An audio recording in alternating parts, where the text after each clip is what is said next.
हरे कृष्णा, राधे राधे।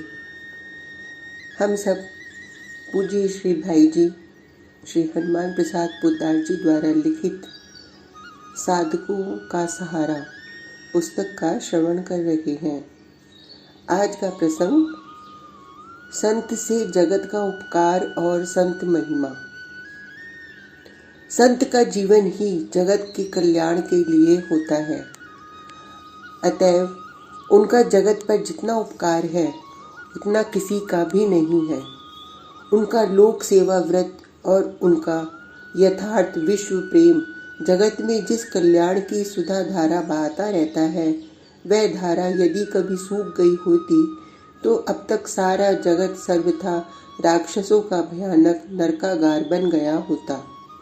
देवासुर युद्ध चलता है, कभी कभी असुरों की विजय होती है, राक्षसों का अभ्युदय भी होता है, परंतु संतों का अस्तित्व और उनका अनवरत कल्याण वितरण राक्षसों को स्थायी नहीं होने देता। संत जब निरुपाय से हो जाते हैं या स्वयं अपनी तपा शक्ति से कार्य न लेकर भगवान से काम लेना चाहते हैं, तब संतों के रक्षार्थ स्वयं भगवान को अवतीर्ण होना पड़ता है।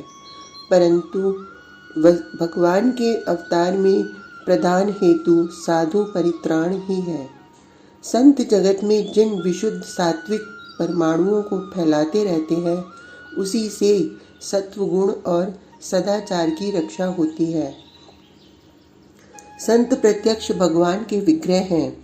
भगवान से मिलना बहुत कठिन है, परंतु संत हमसे मिलने के लिए ही संसार में हम लोगों के बीच में रहते हैं।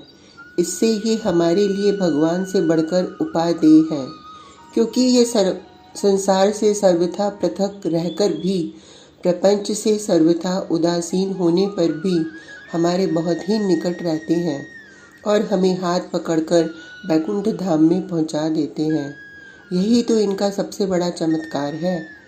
संतों की वेशभूषा, उनकी भाषा भंगी, उनकी शिक्षा दीक्षा की ओर न देखकर उनकी नित्य समता, बुद्धिमत्ता पूर्ण असाधारण सरलता और प्रभुमय जीवन से सबको लाभ उठाना चाहिए।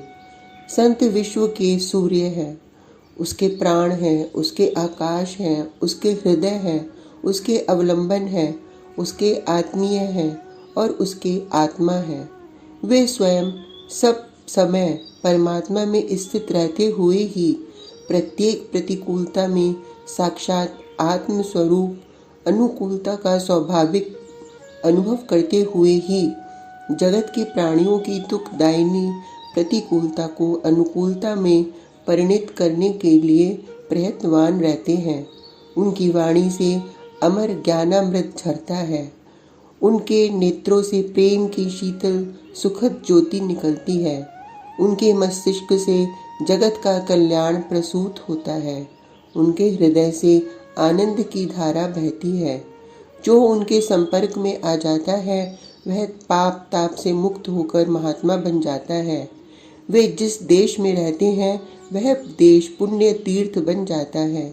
वे जो उपदेश करते हैं वह पावन शास्त्र हो जाता है। वे जिन कर्मों को करते हैं वे ही कर्म सत्कर्म समझे जाते हैं। तीर्थी कुर्वन्ति तीर्थानि सुकर्मी कुर्वन्ति कर्माणि सच्चा स्त्री कुर्वन्ति शास्त्राणि। यह देश धन्य है जहाँ ये रहते हैं, वह माता धन्य है जिनकी कोख से ये प्रकट होती है, वह मनुष्य धन्य है जो इनके संपर्क में आता है, वह वाणी धन्य है जो इनका स्तवन करती है, और वे कान धन्य है जिनको इनके उपदेशामृत पान करने का अवसर मिलता है। कुलम पवित्रम जननी कृतार्था वसुंधरा पुण्यवती च तेन अपार संवित सुख सागर स्मयी तल्लीन परे ब्रह्मणि यस्य चेतः। संतों की महिमा गाते हुए स्वयं भगवान कहते हैं कि जो अकिंचन जितेंद्रिय शांत समबुद्धि संत पुरुष मुझको लेकर ही संतुष्ट है, उसके लिए सब और आनंद ही आनंद है। मुझ में ही चित्त को सदा लगाए रखने वाला ऐसा पुरुष मुझको छोड़कर ब्रह्मा का पद, इंद्र पद, चक्रवर्ती राज्य, पाताल आदि का राज्य, योग की सिद्धियां और मोक्ष भी नहीं चाहता। इसलिए हे उद्धव, तुम जैसे संत भक्त मुझको जितने प्यारे हैं, उतने मेरे आत्म स्वरूप साक्षात ब्रह्मा, शंकर, बलभद्र जी, लक्ष्मी और अपना आत्मा भी प्यारे नहीं है। मैं ऐसे निरपेक्ष, शांत, निर्वैर, समदर्शी संत की चरण रज से अपने को पवित्र करने के लिए सदा ही उसके पीछे पीछे फिरा करता हूँ। निरपेक्षम मुनि शांतम, निर्वैरम समदर्शनम, अनुव्रजाम में हम नित्यम पुण्येत्य रेणुभि। आज का प्रसंग बस इतना ही। कल तक के लिए हरे कृष्णा, राधे राधे।